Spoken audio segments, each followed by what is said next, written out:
como sempre, vostede ven aquí co seu manual de manipulación, non? E vennos aquí a falar de imposición. De que imposición fala, señor Rueda? Onde está o 50% de galego no cine?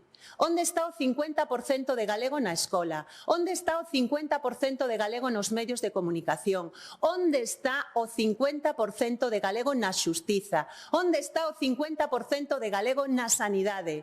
Mire, señor Rueda, sen igualdade non hai liberdade. E iso é o que lle quere vostede roubar ás xeracións máis novas. A liberdade para poder vivir en galego en Galiza. Esa é a seu legado.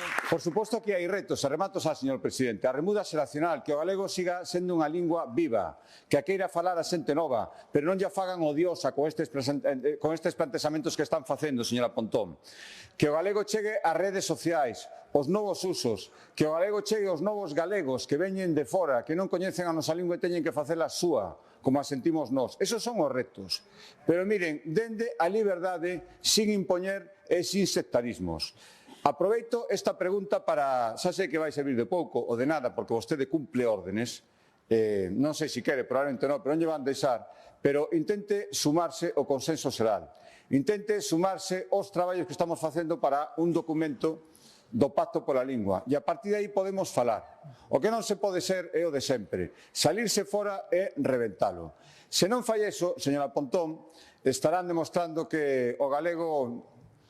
Vostedes din que o galego está en perigo. Non, non. O que está en perigo, se seguimos así e se non se lles para, é a liberdade en Galicia. Tamén a liberdade lingüística. Mas nada, moitas gracias.